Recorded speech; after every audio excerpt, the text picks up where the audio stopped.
Bismillahirrahmanirrahim. Assalamualaikum warahmatullahi wabarakatuh. Alhamdulillahi rabbil alamin. Wassalatu wassalamu ala rasulillahil karim, nabiyyina wa sayyidina Muhammadil amin, wa ala alihi wa sahbihi ajma'in, wa dhurriyyatihi wa ummatihi ila yaumiddin, wa ba'd. Saudara-saudariku dimanapun kita semua berada, semoga hari ini kita senantiasa diberikan bimbingan oleh Allah Subhanahu wa Ta'ala yang memudahkan kita menjalani seluruh aktivitas kehidupan, dan semoga kita semua dikaruniai kesehatan paripurna dan kemuliaan di sisi Allah Subhanahu wa Ta'ala. Alhamdulillah, hari ini kita telah memasuki hari ke-21 di bulan Ramadan tahun 1446 Hijrah. Setidaknya yang sekarang sedang kita jalani di Indonesia, khususnya di Indonesia bagian barat. Kita menyadari bahwa alhamdulillah kita telah memasuki 10 hari terakhir di bulan Ramadan 1446 Hijrah. Bahkan di Jumat ini menjadi Jumat pertama di 10 hari terakhir di bulan Ramadan. Kita mendapati beragam informasi yang sangat penting terkait kemuliaan dan keistimewaan 10 hari terakhir di bulan Ramadan ini. Alhamdulillah di edisi kemarin kita telah ungkapkan beberapa keistimewaan dimaksud, dan hari ini kita akan coba ulas salah satu di antara keistimewaan itu tentang malam Al-Qadar, tentang Lailatul Qadar. Teman-teman, karena waktu kita terbatas dan tadi sempat kita penyesuaian audio untuk mengondisikan kembali kajian kita ini, mari kita fokuskan pada pembahasan tentang Lailatul Qadar, bagaimana keistimewaannya, kapan kita bisa mendapatinya, dan kiranya apa yang bisa kita lakukan ketika bersamaan dengan malam Al-Qadar dimaksud. Kita akan menjadikan kitab Sahih Al-Bukhari sebagai referensi kajian kita di kesempatan pagi hari ini waktu Indonesia bagian barat. Ada di topik ke-32 di halaman 296 bagi teman-teman yang memiliki kitab atau buku yang sama. Bismillahirrahmanirrahim. Qala al-Imam al-Bukhari rahimahullahu taala, Imam Al-Bukhari menyampaikan Kitabu Fadli Lailatul Qadar. Topik mengenai keutamaan malam Al-Qadar. Ini saya sering ungkapkan, Imam Al-Bukhari ini sangat jenius dalam mengkodifikasikan kitab beliau ini yang disusun dari 97 tema. Nanti setiap tema diberikan subtema di bawahnya, dan itu diurutkan subtema dimaksud sesuai dengan urutan-urutan yang sangat sistematis, dari mulai pembuka mengenal sesuatu, lalu bagaimana mendapatinya, kapan, ya seperti apa, lalu turunan-turunan yang terkait dengan amalan-amalan yang mungkin kita bisa optimalkan untuk meraih keistimewaan dimaksud. Dan nanti dibuka nanti dengan ayat Al-Quran dulu, baru kemudian hadis-hadis Nabi, keterangan-keterangan berikutnya. Nah, terkait dengan malam Al-Qadar ini tentu sudah banyak viral tentang keutamaannya, dan kita bisa masuk langsung kepada pembahasan tentang kapan waktu mendapatkannya dan bagaimana cara meraihnya. Namun demikian, di sini penting sekali untuk memberikan motivasi lebih kepada kita, sehingga secara singkat beliau menghadirkan terlebih dahulu tentang keutamaan malam Al-Qadar ini sebelum menghadirkan informasi penting mengenai pencarian waktu dimaksud. Bab Fadli Lailatul Qadar, subtopik tentang keutamaan malam Al-Qadar.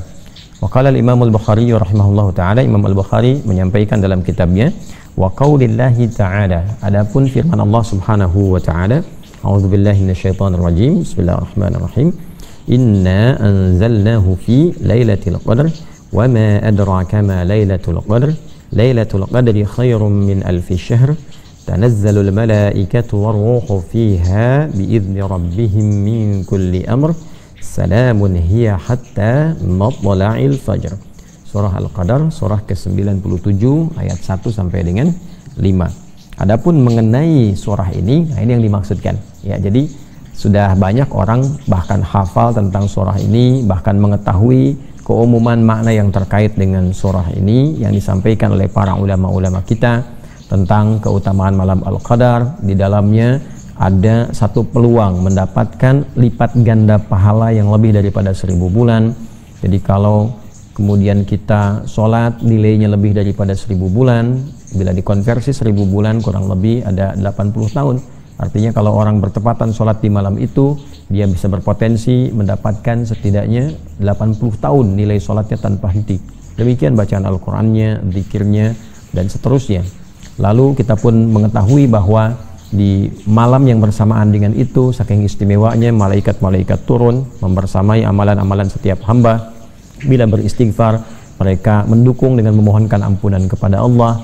Bila seorang hamba kemudian berdoa, para malaikat mengaminkan, menyertai setiap amalan, sampai kemudian menjelang fajar tiba dan selesailah waktu yang sangat singkat itu. Demikian sering kita dapatkan informasi dimaksud. Dan Imam Al-Bukhari membawa satu informasi dengan menekankan pada satu bagian yang berbeda. Karena itu beliau mengawali pandangan tentang ayat ini melalui pendapat yang disampaikan oleh salah satu ulama yang menjadi rujukan untuk kita semua umat Islam. Qala Ibnu Uyainah, Imam Ibnu Uyainah pernah menyampaikan, "Ma kana fil Qur'ani wa ma adraka faqad a'lamahu wa ma qala wa ma yudrika fa innahu lam yu'limhu."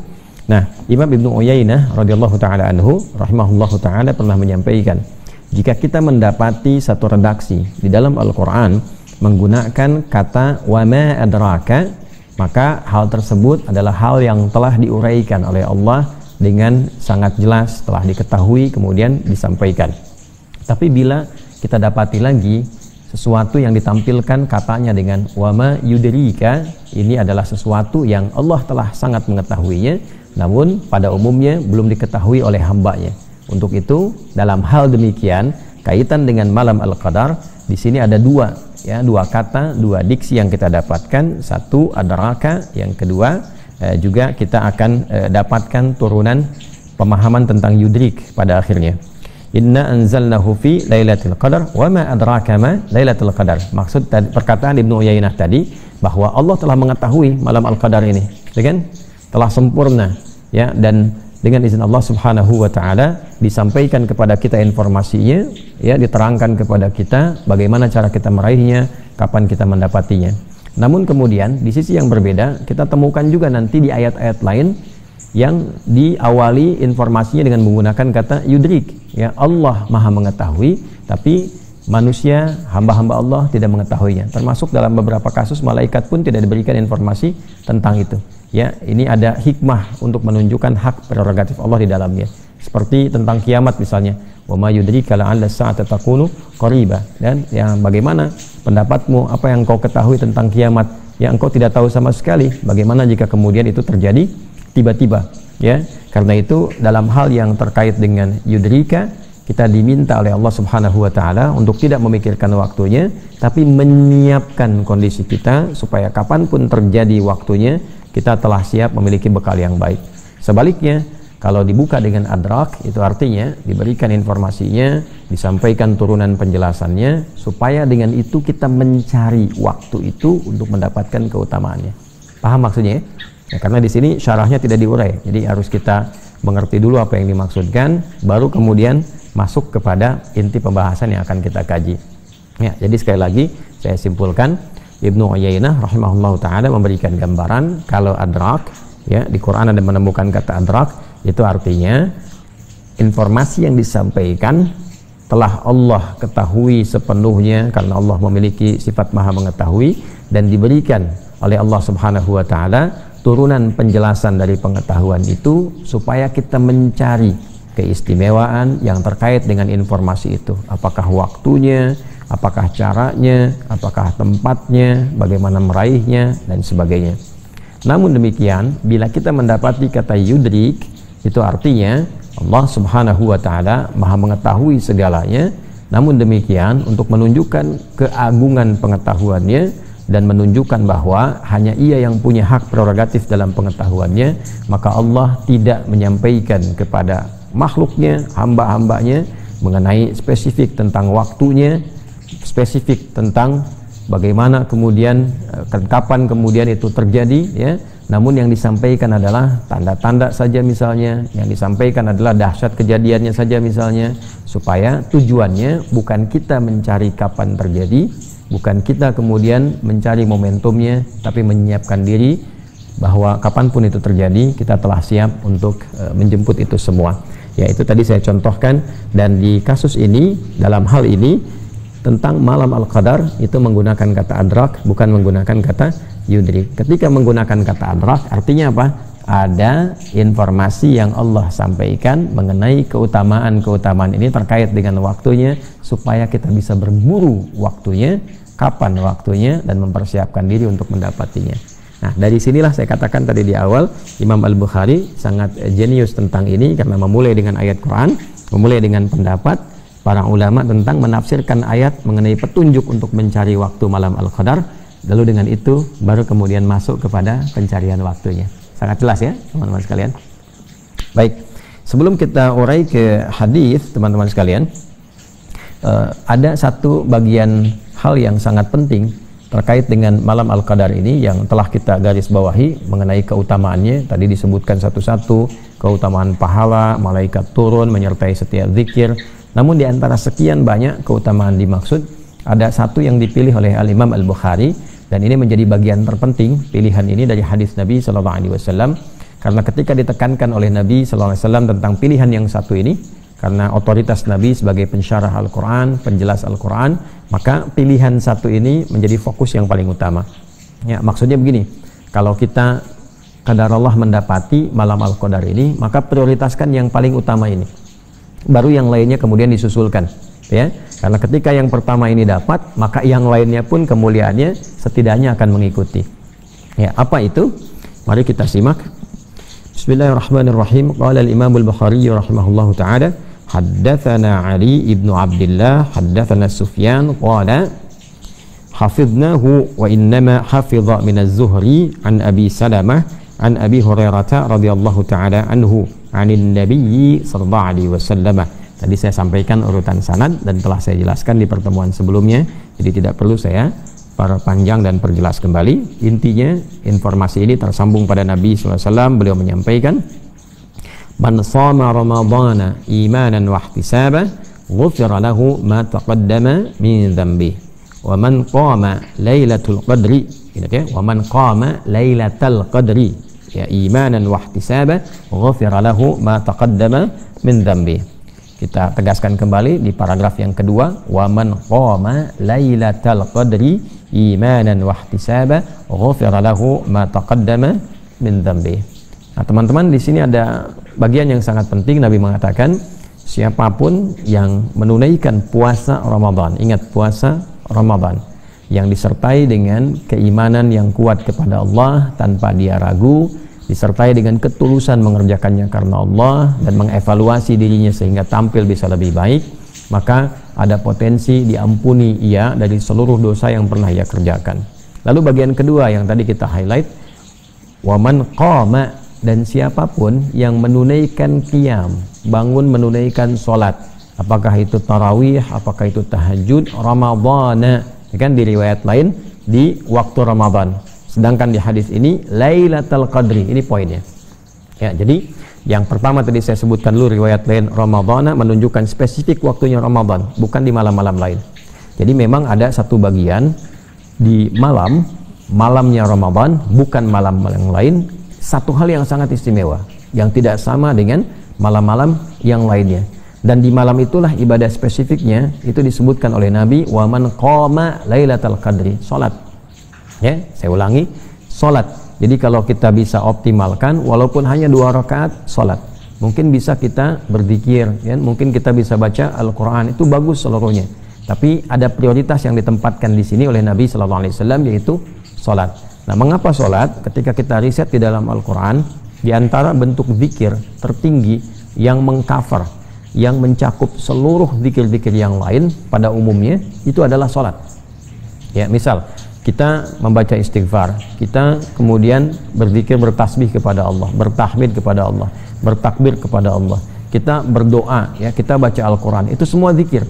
Kita semua zikir. Ya, fa idza qadaytumus salata fadhkurullaha qiyaman wa qu'udan wa 'ala junubikum. Quran surah keempat ayat 103. Ba'da salat kita berzikir, itu kan? Baca Quran itu zikir. Quran surah ke-15 ayat ke-9. Inna nahnu nazzalna dzikra wa inna lahu lahafizun.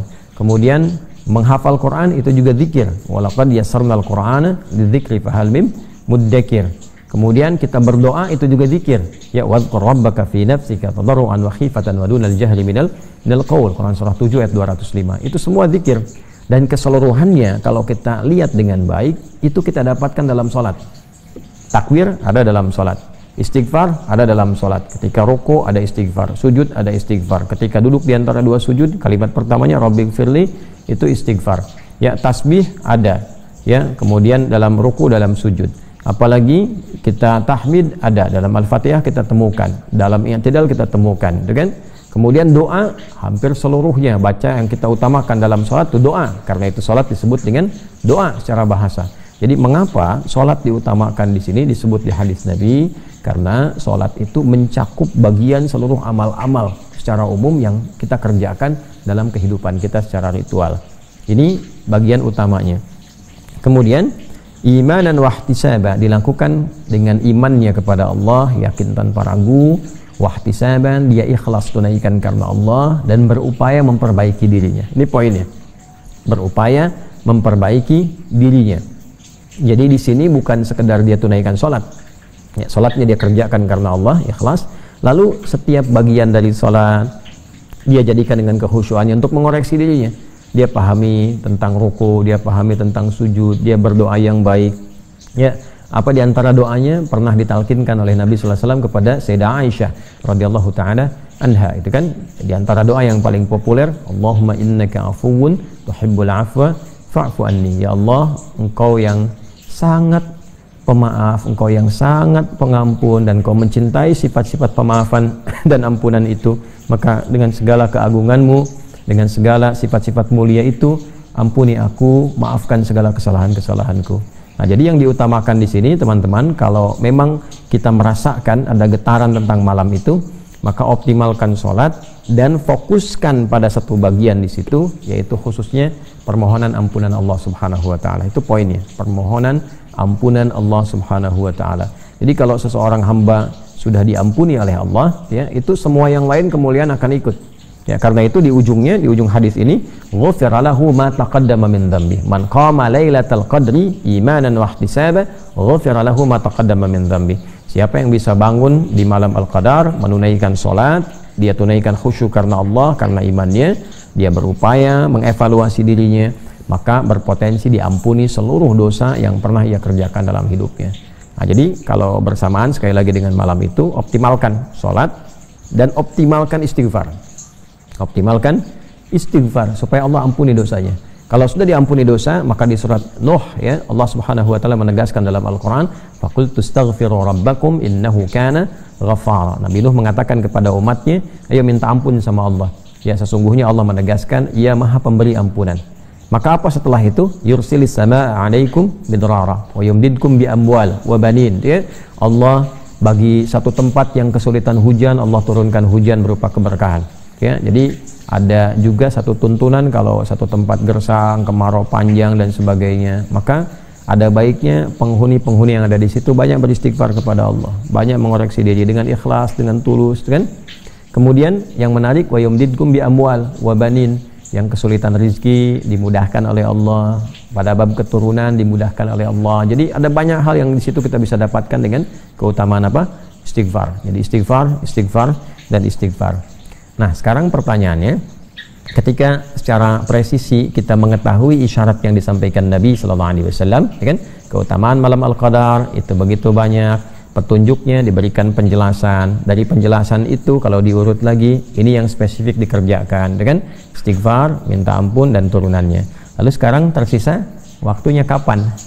Ya, waktunya kapan? Baik, sesungguhnya ada ulama yang memberikan pendekatan dengan pendekatan general, tapi dalam pendekatan general ini peluangnya bisa menjadi lebih tinggi. Ya. Apa yang dimaksud general di sini? Teman-teman, kalau kita kembali ke Quran surah 97 Al-Qadar tadi, petunjuknya kan jelas menunjukkan bahwa kemuliaan Al-Qadar ini datangnya malam, ya kan? Inna anzalnahu fi lailatul qadar. Ya, sungguh dengan keagunganku aku turunkan Al-Qur'an itu di malam yang penuh dengan kemuliaan. Jadi ketika datangnya malam, Maka ada ulama yang berikan pendapat yang sangat baik sekali untuk kita pedomani. Ya, kalau ingin dapat malam Al-Qadar, setiap malam Ramadan aktif saja gitu. Ya, apakah itu di awal Ramadan, pertengahan Ramadan, atau akhir Ramadan. Jadi peluangnya akan lebih besar ketika setiap malam aktif, walaupun bangun sholatnya 2 rakaat saja misalnya, setelah itu istirahat, ya kan? Apakah kemudian baca Al-Qur'annya dapat 1 ayat, lalu berjuang dengan kantuk, walaupun dapat itu setiap malam Ramadan, dia tidak tinggalkan setiap malam itu peluang mendapatkannya lebih besar. Jadi kalau ada yang bertanya, kapan bisa saya dapati malam Al-Qadar itu? Di antara pendapat ulama ada yang memberikan 1 langkah taktis, panduan yang sangat sistematis, jelas dari awal sampai akhir, ya, mengatakan bahwa udah hidupkan aja setiap malam Al-Qadarnya, karena isyaratnya malam, maka setiap malam hidupkan. Ya, karena itulah dari pendapat ini tinggal kita melihat yang tersisa, ya kan, ada berapa malam untuk kita. Malam 21 sudah tadi kan, bagi kita orang Indonesia di sini sudah selesai. Nah, kemudian nanti ada malam 22, ada malam 23, ya, kita nggak tahu di malam yang mana Allah turunkan kemuliaan itu. Karena itu akan lebih bagus kalau kita optimalkan, baik itu di malam misalnya 22-nya, malam 23-nya, malam 24-nya, sampai malam terakhir, ya, sampai malam terakhir. Nah, malam terakhir di ujung Ramadan, ya kan? Dan besoknya kemudian puasa, setelah itu tuntas karena malamnya berikutnya masuk kepada 1 Syawal yang dioptimalkan takbiran di dalamnya. Nah, jadi sampai titik yang terakhir ini kita optimalkan, ya, setiap malamnya. Lalu kalau kita ingin bicara lebih spesifik lagi, di antara malam-malam itu kan ada yang dapat genap, ada yang dapat ganjil gitu kan, ada yang genap, ada yang ganjil. Kalau begini, kalau waktunya sangat terbatas nih, ya, kadang-kadang kita ingin optimalkan tapi ada kondisi tertentu yang menghambat kondisi pribadi itu, misalnya untuk bisa dioptimalkan setiap malamnya, apakah karena kondisi kesehatan atau karena kesibukan tertentu yang memang tidak bisa ditinggalkan terkait dengan hajat hidup orang banyak misalnya dan sebagainya. Maka bagian mana yang bisa kita optimalkan? Nah, sampai titik itu pun masih ada juga. Inilah indahnya dalam Islam, lengkap uraiannya, lengkap penjelasan dan referensinya, dan sampai ke titik paling maksimal itu diberikan peluangnya. Maka di sini menunjukkan betapa sayangnya Allah sama kita. Saya ulangi, betapa sayangnya Allah sama kita. Dikasih setiap malam kesempatan untuk kita, belum tentu ada yang optimal. Ayo coba dicari gitu kan, di setiap yang kita dapati malam-malam sisanya. Sekarang 10 terakhir, nanti kita bisa buru 10 yang terakhir. Kemudian kalau kita tidak optimal 10 terakhir dengan ganjil dan genapnya, ya, maka apa yang kita bisa optimalkan? Apakah di genapnya, apa di ganjilnya, itu pun kita dapatkan riwayatnya. Nah, untuk menguatkan itu tidak bisa kita punya pendapat pribadi, kita harus kembali kepada keterangan Nabi Sallallahu Alaihi Wasallam, karena beliaulah yang punya otoritatif untuk menerangkan ini, ya, otoritasnya ada di Nabi dan beliau paling, ya, otoritatif untuk menerangkan itu semua. Karena itulah kemudian Imam Al-Bukhari meneruskan subtopik yang kedua berikutnya. Nah, ini jadi saya mengurai kejeniusan Imam Al-Bukhari dengan menerangkan sistematika ini supaya kita menyadari ulama dulu tuh kalau bikin sesuatu tuh terukur gitu, ya. Ini menunjukkan juga jalan pikirannya itu, ya, sehat, ya, sangat sistematis, dan pasti hidupnya juga itu sangat terukur. Babul timasi Lailatul Qadri fi sab'il awakhir. Ya. Subtopik tentang meraba-raba. Nah, ya, meraba-raba malam Al-Qadar di 7 hari terakhir Ramadan. Jadi nanti babnya, ya, kalau ada kesibukan nggak sempet ini, nanti ada riwayat nih tentang 7 hari terakhir. Kan kadang-kadang di awal belum fokus kan, baru semangat dulu, tengah-tengah, ya, terjadi kemajuan, sapnya maju tuh di masjid-masjid, mulai menurun jamaah kan, karena siap-siap cari tiket, siap mudik gitu kan, dan sebagainya. Nah, maka kalau dapat pas kesempatan mudiknya di awal, langsung ada di rumah, nah, bisa ambil posisi tertentu untuk fokus dapatkan malam Al-Qadar walaupun di 7 hari sisanya. Bagaimana keterangan tentang itu? Dasarnya apa? Nah, ini bab tentang meraba-raba, bab tentang merasakan, kan? Bab untuk mencari, ya, malam Al-Qadar itu di 7 hari terakhir Ramadan. Dalilnya apa? Di sini di Al-Bukhari nomor hadis 2015. Qala al-Imam Al-Bukhari rahimahullahu ta'ala, haddatsana Abdullah bin Yusuf akhbarana Malik an Nafi' an Ibnu Umar radhiyallahu ta'ala anhuma. Ini riwayatnya sampai ke Ibnu Umar. Ibnu Umar itu Abdullah bin Umar, namanya Abdullah, anaknya Umar bin Khattab radhiyallahu ta'ala anhuma. anna rijalan min ashabin nabiyyi sallallahu alaihi wasallam uru lailatul qadri fil manam fi sab'il awakhir, ya, bahwa sekelompok sahabat Nabi sallallahu alaihi wasallam diperlihatkan oleh Allah malam al-qadar dalam mimpi mereka pada 7 hari terakhir Ramadan, ya, 7 hari terakhir Ramadan. Jadi nanti di akhir kita coba uraikan 7 hari itu maksudnya dari mana ngitungnya gitu kan. Faqala Rasulullah sallallahu alaihi wasallam, maka ketika itu disampaikan kepada Rasulullah sallallahu alaihi wasallam, dikomentarilah ya oleh Nabi sallallahu alaihi wasallam. Nah, ini teman-teman sekalian, hal yang sangat menarik dalam Islam itu selalu ada konfirmasi ya terkait dengan satu ibadah, kemuliaan ibadah, tuntunan ibadah, sehingga tidak membuka peluang untuk kreativitas yang muncul dari setiap orang muslim misalnya untuk menunaikan satu ibadah tertentu atau mengejar keutamaan ibadah tertentu kecuali disandarkan pada dalil. Dan dalil ini nanti sangat diberikan penjelasan yang mudah oleh para ulama, ya, baik itu langsung dari Qurannya, dari hadisnya, atau sistematikanya, ya, kaidah-kaidahnya. Maka dari situ kita kenal nanti urutan dalil itu bisa kita akses melalui Al-Qurannya, kemudian ada hadisnya. Lalu Quran hadis itu nggak bisa kita lihat begitu langsung simpulkan dalil, nggak bisa, ya, ada sistematikanya, konstruksi bagaimana memahami dalil itu. Maka ada kaidah inilah yang disebut dengan nanti kaidah fikih, dasarnya disebut dengan usul fikih pun ada kaidahnya lagi, ya. Misal ini ada ayat-ayat, memahaminya bagaimana, kalau apakah setiap ayat perintah itu menunjukkan perintah yang harus kemudian kita kerjakan, atau jangan-jangan ini bukan bentuknya wajib tapi bentuknya anjuran tapi sangat ditekankan, atau anjuran cuma diikat dengan kondisi tertentu. Kalau kondisinya ada, itu berlaku bagi Anda. Kalau tidak ada kondisinya, maka tidak dipaksakan untuk mengerjakan itu. Nanti kita temukan itu. Atau bahkan yang pilihan sifatnya, ya, al-aslu fil amri lil wujubi hatta yadulla dalilu ala khilafi.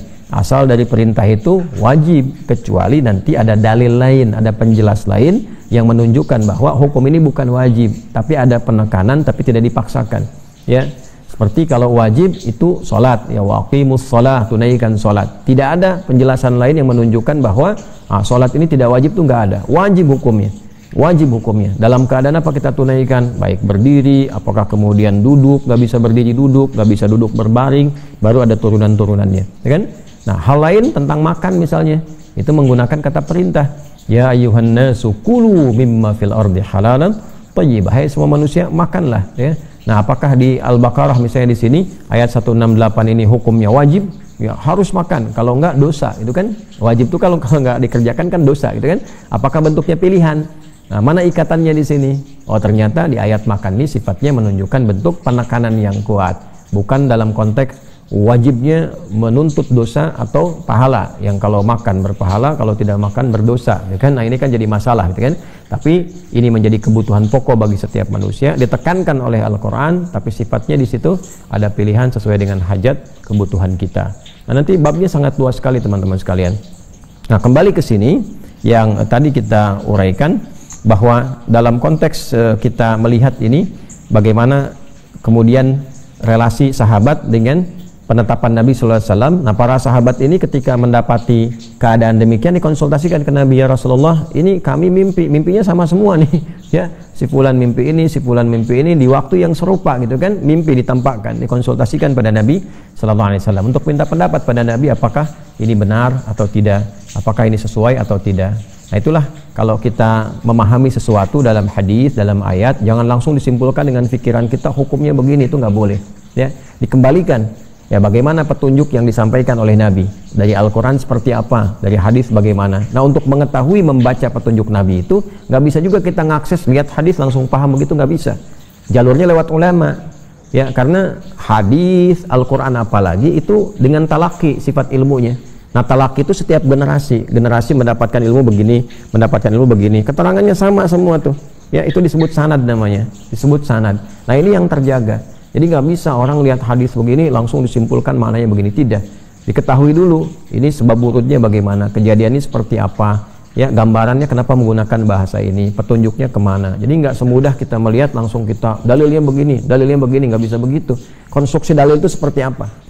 Nah, nanti ulama-ulama yang sudah matang di bidangnya ada kualifikasi, ya. Ini kalau baru mengajak dai, kalau menyampaikan mubaligh, ya. Kalau sudah paham hukum itu ada alim.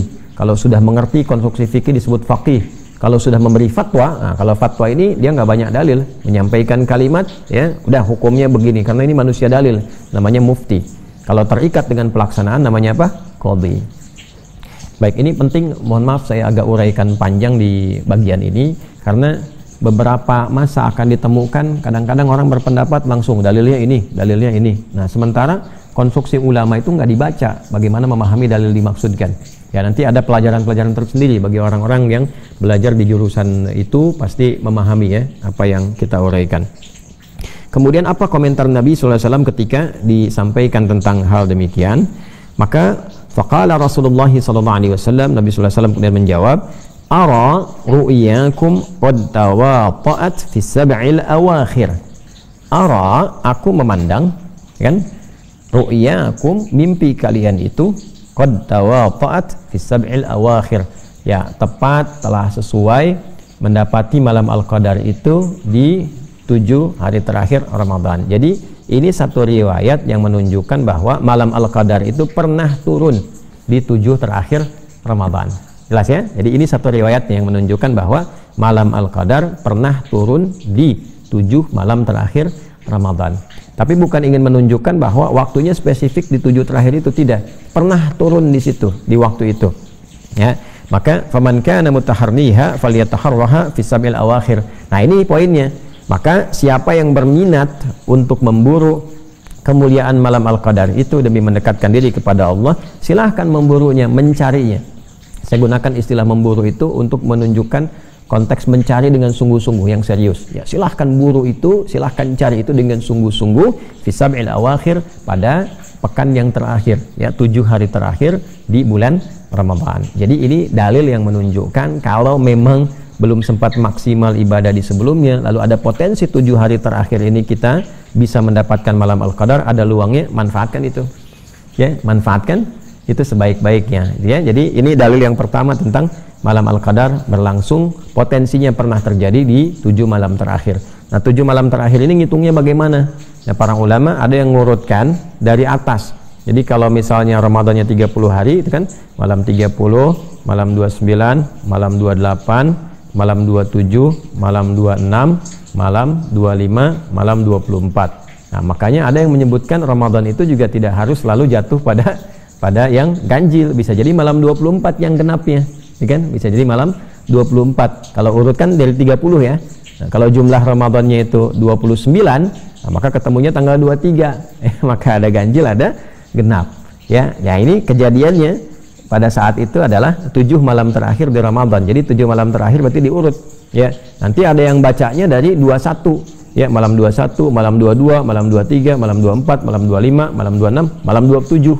Nah, jadi ada yang baca malam 27. Ya, ini jadi diurut dari urutan ke-21 sampai ke atas, atau dari atas ditarik turun ke bawah. Ya, ada juga pendapat ini sangat familiar sekali di kalangan ulama. Tapi singkatnya Pak, singkatnya antara nih 7 dari awal sampai ke akhir. Silahkan dari malam 23 sampai ke malam akhirnya. Bisa malam 29, bisa malam ke 30, itu bisa dioptimalkan. Ya, kalau di Timur Tengah itu sangat viral. Ya, antara 23, 24, 27.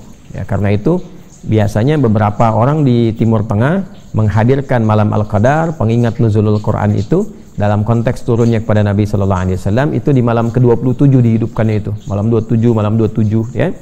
Nah, tapi sekali lagi nggak menutup kemungkinan di malam 23, malam 24 ya, malam 23 atau malam 24. Jadi silahkan yang ada sisa waktu dioptimalkan 23, 24, 25 sampai ke akhirnya. Ya, insya Allah kalau melihat kondisi kekinian di akhir Ramadan 1446 Hijrah ini, rasa-rasanya berjumlahnya 30 hari.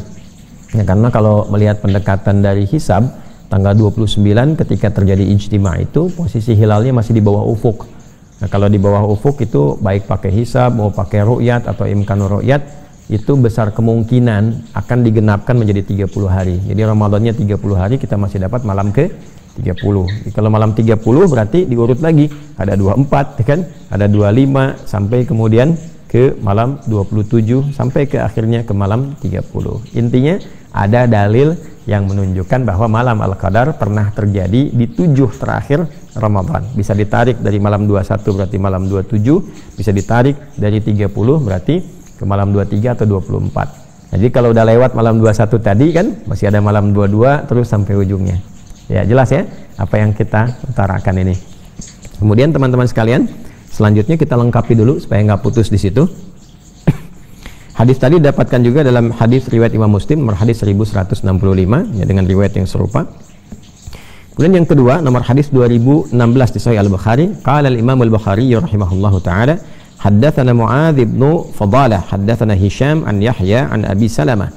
Qala sa'altu Aba Sa'id wa kana li sadiqan faqala i'takafna ma'an nabiy sallallahu alaihi wasallam 'ashra al-awsat min Ramadan fa kharaja sabihata 20 فخطبنا وقال إني أريت ليلة القدر ثم أنسيتها أو نسيتها فالتمسوها في العشر الأواخر في الوتر. Nah ini poinnya, ini yang menarik nih ya, kaitan yang kedua. Wa inni ra'aitu anni asjudu fi ma'in wa tinin faman kana i'takafa ma'a Rasulillahi sallallahu alaihi wasallam falyarji'. Faraja'na wa ma nara fis sama' qaz'atan فجاءت سحابة فمطرت حتى سأل سقف المسجد وكان من جليد النخل وأقيمت الصلاة فرأيت رسول الله صلى الله عليه وسلم يسجد في الماء والطين حتى رأيت أثر الطين في جبهتي. Allahu Akbar. Nah ini yang kedua. Jadi ini pun ada beberapa sahabat Nabi Sallallahu Alaihi Wasallam yang i'tikaf dengan Nabi Sallallahu Alaihi Wasallam, beriktikaf dengan Nabi Sallallahu Alaihi Wasallam. Itu menariknya al-ashra awsat di 10 pertengahan. Nah, di sini ada pendapat lagi yang ulama mengenai i'tikaf, nanti kita bahas setelah ini materi i'tikaf.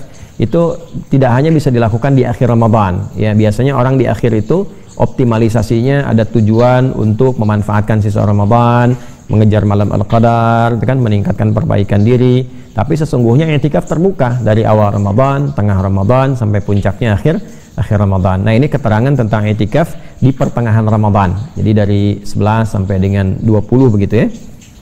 Nah kemudian fakharaja sabihata 20 fakhatabana. Jadi ketika selesai kemudian di pertengahan itu ya, dalam i'tikaf itu tiba kemudian ini disampaikan informasi dari Nabi sallallahu alaihi wasallam di hari ke-20 pagi ya. Nabi sallallahu alaihi wasallam kemudian menyampaikan inni uritu lailatul qadri thumma unsituha aw nusituha. Jadi aku ditampakkan dalam mimpi itu datangnya malam Al-Qadar. Ya, tapi Allah Subhanahu wa taala memberikan lupa ya tentang waktunya. Ya, memberikan lupa waktunya. Nah, ini hikmahnya juga supaya nanti umatnya Nabi Muhammad sallallahu alaihi wasallam memosisikan setiap malam Ramadan itu penting. Ya, nanti kalau diberitahu misalnya lewat Nabi, wah ini harinya ini. Ya, begitu diberitahu harinya, orang akan fokus ke hari itu aja. Ya. Misal diberitahu malam 27 gitu kan, wah malam satunya nggak ada yang ibadah optimal, malam 2-nya nggak ada yang semangat, karena tahu udah malam 27 aja, toh itu kan dilipat gandakan sampai 1000 bulan gitu kan, 80 tahun, jadi bisa nutup yang sebelumnya, kan kesimpulannya bisa keliru. Karena itulah kemudian Nabi SAW ditampakkan malam Al-Qadar, suasananya, keindahannya dan sebagainya. Ya, termasuk kemudian keadaan waktu, cuman terkait dengan waktu itu ya thumma unsituha nusituha. Lalu Allah Subhanahu wa taala menutup waktu itu dari Nabi sallallahu alaihi wasallam supaya Nabi bisa memotivasi umatnya mencari dan merasakan Al-Qadar itu di setiap malam Ramadan.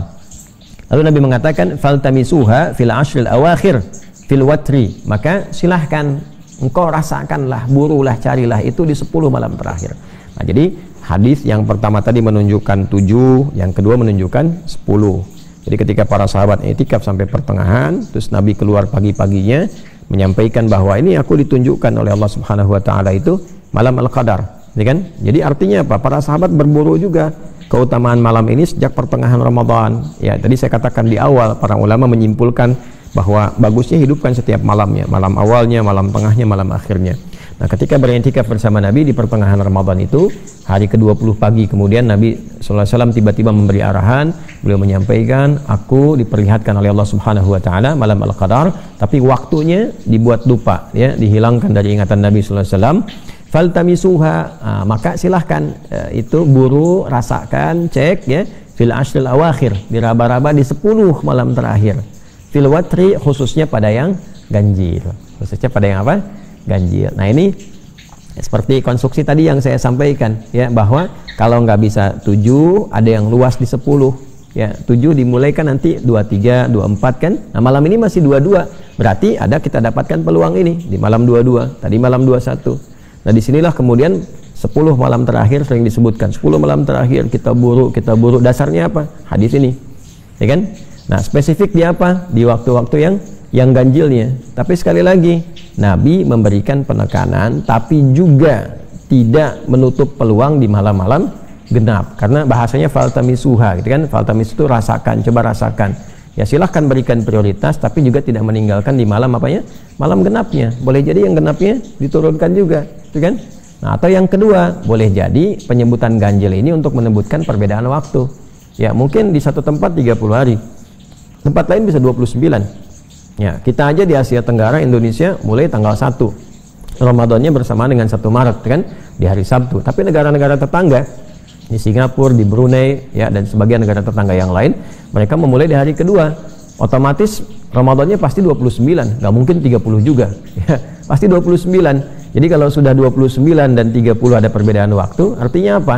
Ya setiap malam itu bisa jadi ganjil. Bagi kita tadi malam kan 21, ya kan? Teman-teman yang di Malaysia, di Brunei, kemudian di dekat-dekat wilayah Singapura, gitu kan? Yang masuk di Mabim situ kan? Ya. Malaysia, Brunei Darussalam, kemudian Indonesia, Singapura, ada juga wilayah yang lainnya sekitarannya. Nah, itu otomatis kita akan dapatkan situasinya kalau kita 30 saat ini, mereka 29, kita baru tadi malam 21, mungkin tempat lain baru 20. Jadi setiap tempat itu berpotensi mengalami kemuliaan. Ya, jadi jangan tinggalkan genap dan ganjilnya. Wa inni ra'aitu anni asjudu fi ma'in wa tinin faman kana i'takafa ma Rasulullah sallallahu alaihi wasallam falyarji'. Maka ditunjukkan bahwa Nabi sallallahu alaihi wasallam itu ketika bermimpi waktunya dibuat lupa tapi diberi tanda. Ya, tandanya apa? Tandanya ketika beliau bangkit dari sujud itu di kening beliau itu ada bekas tanah, gitu kan? Tanah yang masih berair, gitu. Nah, ini tanda yang sangat menarik. Maka dihimbau kepada orang-orang yang beriktikaf bersama Nabi sallallahu alaihi wasallam hendaknya kembali dulu. Maksudnya apa? Hidupkan lagi iktikafnya. Ya, jangan langsung pulang ke rumah dulu, iktikaf lagi, hidupkan lagi, coba cari sampai menemukan tanda itu. Faraja'na wa ma nara fis sama'i qaza'atan. Ya, maka kami pun kembali gitu kan, sehingga saat kami hampir melihat ada pelangi, qaza'ah itu pelangi, faja'at sahabatun famatarat. Tapi tiba kemudian datang awan membawa hujan, lalu terjadilah hujan. Ya. Hatta sala saqful masjid. Sampai kemudian menimpa ke atap masjid, ya. Dan kita ketahui teman-teman, atapnya masjid di era Nabi kan gak seperti penggunaannya seperti sekarang, ada genteng gitu kan, terus yang macam-macam atapnya, ada juga ya menggunakan internet, ada juga menggunakan macam-macam yang kira-kira bisa menutup, yang kalau hujan nggak masuk, intinya begitulah, kan? Tapi atapnya era Nabi kan tidak, ya, menggunakan daun-daun kurma, kan, yang tiangnya juga menggunakan batang-batang kurma, atasnya dianyam daun-daun dan sebagainya. Jadi potensi untuk air itu mengalir itu ada. Jadi kalau panas betul, sehingga dalam riwayat saat musim panas itu ada yang menggunakan sapu tangannya untuk alas kepala saking panasnya gitu kan, tempat yang disujudi. Tapi dalam kondisi hujan itu bisa bocor. Nah, sehingga ketika mengenai atap bagian masjid, wa kana min jaridin nakhli, nah ini ya ada dari pelepah-pelepah kurma seperti yang tadi saya sebutkan, ya, pelepah-pelepah kurma. Wa uqimatis sholatu, dan ketika sholat itu akan dikumandangkan, ya, sudah iqamat, ya. Artinya apa? Artinya sudah sholat sunnah sebelumnya dan seterusnya. Wa uqimatis sholatu, dan sholat akan dikumandangkan. Fara'aitu Rasulullah sallallahu alaihi wasallam yasjudu fil ma'i wattini hatta ra'aitu atharatin fi jabhatihi. Maka aku melihat bahwa Nabi sallallahu alaihi wasallam itu sujud, ya, di tempat bagian tanah yang becek kena air itu. Maka ketika beliau kemudian bangkit, aku melihat di kening beliau itu ada bekas tanah yang basah. Nah, ini menunjukkan apa? Malamnya malam Al-Qadar telah tiba. Gitu. Jadi kenapa hadis ini ingin menekankan begini? Kalimat yang disampaikan oleh Nabi menggunakan faltamisuha, berbululah, kejarlah, rasakanlah, gitu kan. Jangan sampai hilang kesempatan, maksudnya itu. Buru malamnya. Jangan sampai baru nyadar paginya. Nah, itu ya. Jadi begitu kesiangan karena ketiduran, karena macam-macam dan sebagainya, tiba-tiba baru nyadar pagi. Begitu pagi lihat, oh kok alam udah indah begini, enak begini, tenang begini gitu kan. Salam, ya kan? Tenang, nyaman, rasanya enak ya. Ya hatta matla'il fajr, berlangsung itu sampai dengan awal fajar. Begitu sudah selesai, sudah hilang malam al-qadarnya, baru kerasa nikmat dan sebagainya. Ternyata udah lewat gitu. Nah, ini yang dimaksudkan, rasakan itu ya, ambil getarannya. Dan diantara tandanya adalah apa yang diungkap di dalam Al-Quran, salam hiya hatta matla'il fajr, ada ketenangan, kedamaian ya, dan sebagainya. Nah teman-teman sekalian, itu diantara hal yang bisa kita bahas secara singkat. Sebetulnya masih ada urutan-urutan hadis, tapi tidak jauh dari apa yang kita telah bahas teman-teman sekalian. Tinggal nanti berikutnya adalah kajian tentang apa yang kita bisa optimalkan di 10 terakhir ini, dan khususnya bila menemui dan merasakan malam al-qadar. Tadi kan kata Nabi, coba kamu buru dengan serius, kamu raba-raba, kamu rasakan, sehingga merasakan ada sensasi yang berbeda dalam salah satu malam itu ya. Nah kalau mendapati kondisi itu, yang harus saya lakukan apa? Kalau sholat tadi bagaimana? Terus atau adakah doa yang spesifik yang bisa saya bacakan? Nah, itu insya Allah kita akan bahas di pertemuan berikutnya. Saya kira ini yang bisa kita uraikan teman-teman sekalian. Mohon maaf bila ada hal yang kurang berkenan. Semoga bermanfaat, dan semoga Allah menganugerahkan kita malam kemuliaan yang kita dambakan itu. Allahumma taqabbal minna innaka antas samiul alim, wa tub alaina innaka antat tawwabur rahim. Allahumma ij'alna ya Allah min ibadikas salihin, wa anzil alaina lailatul qadri ya Allah kama tuhibbu wa tarda. Wa sallallahu ala sayyidina Muhammad wa ala alihi wa sahbihi ajma'in. Wa akhiru da'wana alhamdulillahi rabbil alamin. Assalamualaikum warahmatullahi wabarakatuh.